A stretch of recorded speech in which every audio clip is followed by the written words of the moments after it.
साईं बाबा का नाम लेके अब हम गीता ज्ञानेश्वरी के 17वें अध्याय का पाठ करेंगे और इसका शीर्षक है श्रद्धा त्रय विभाग योग।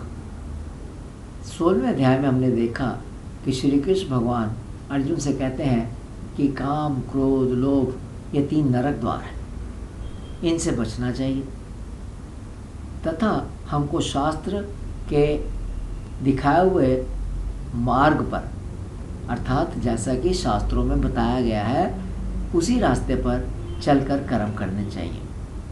तब अर्जुन पूछते हैं कि शास्त्रों में भिन्न भिन्न विचार हैं, उन्हें कौन इकट्ठा करेगा तथा किस तरह उनमें समानता की जाएगी, और अगर ये सब हो भी जाए तो उसके अनुसार आचरण करने के लिए वक्त कहाँ बचेगा। अतः अर्जुन कहते हैं कि शास्त्र विधि को छोड़कर केवल श्रद्धा से भजन भक्ति करके क्या हम परम पद को प्राप्त कर सकते हैं? ये प्रश्न अर्जुन श्री कृष्ण से पूछते हैं।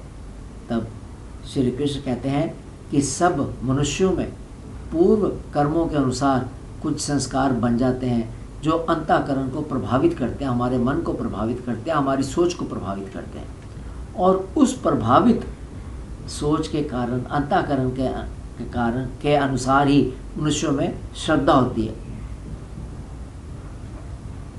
जैसी सोच वैसी श्रद्धा, इसी बात को श्री ज्ञानेश्वर जी अलग ढंग से समझाते हैं। प्राणी मात्र श्री ज्ञानेश्वर जी कहते हैं अनादि माया के प्रभाव से 3 गुणों वाले होते हैं, अर्थात सतगुण, रजगुण, तमगुण। इनमें से 2 गुण कम होकर जब 1 गुण बढ़ जाता है तब बढ़े हुए गुण के अनुसार ही मन की श्रद्धा प्रकट होती है और मनुष्य उसी का अनुसरण करता है, उसी को फॉलो करता है, उसी की तरह काम करता है। मन की सोच जैसी होगी मनुष्य वैसे ही कर्म करेगा, मृत्यु और मृत्यु के बाद कर्म के अनुसार देह प्राप्त करेगा। इसलिए कुछ लोग स्वभाव से सात्विक होते हैं, कुछ लोग राजसिक होते हैं तथा कुछ तामसिक होते हैं। अर्थात केवल श्रद्धा पर निर्भर नहीं रहना चाहिए। श्रद्धा का स्वरूप मूलतः शुद्ध होता है, अपने आप में ही शुद्ध है, लेकिन जब वह मनुष्यों के हिस्से में आती है तब वह उनके गुणों के कारण 3 तरह की हो जाती है।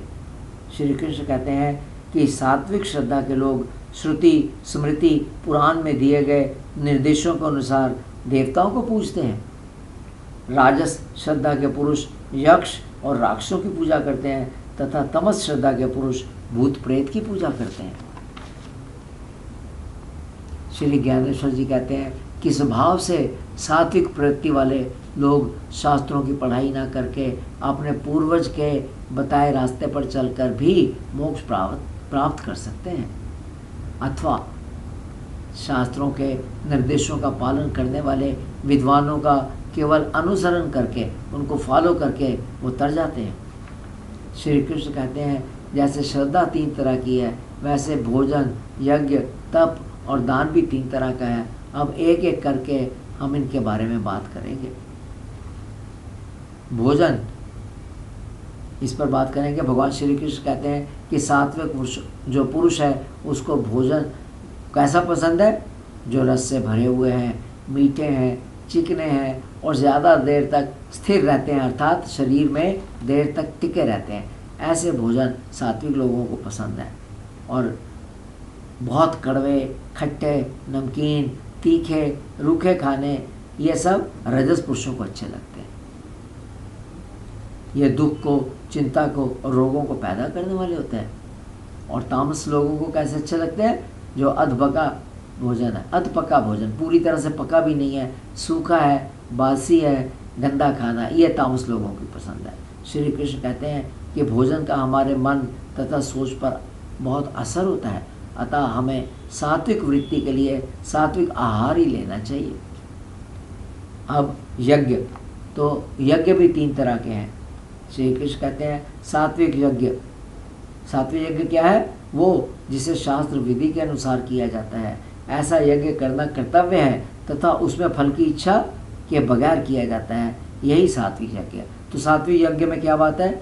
विधि ठीक होनी चाहिए और फल की इच्छा नहीं होनी चाहिए, और सोच ये होनी चाहिए कि हमारा कर्तव्य है इसलिए हम इसे कर रहे हैं।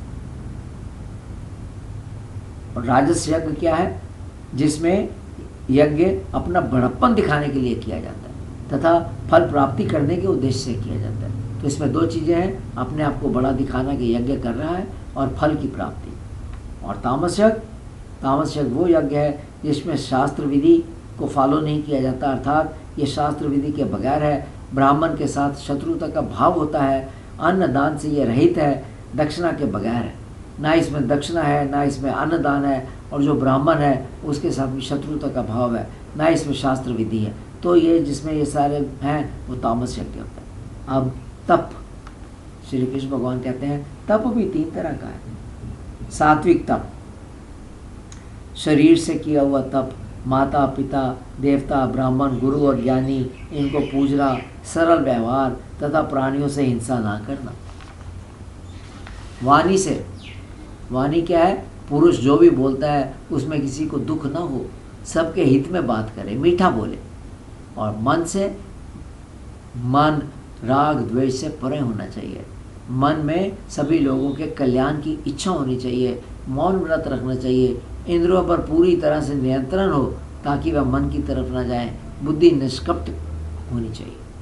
तो शारीरिक, मानसिक और वाणी से तप, श्रद्धा तथा फल की इच्छा ना रखकर किया जाना, अर्थात अगर हम ये तीनों तप जो मैंने बताए, शारीरिक, मानसिक और वाणी, ये करें और इसमें श्रद्धा होनी चाहिए, और दूसरी बात फल की इच्छा नहीं होनी चाहिए, अगर ये करें तो ये सात्विक तप कहलाते हैं।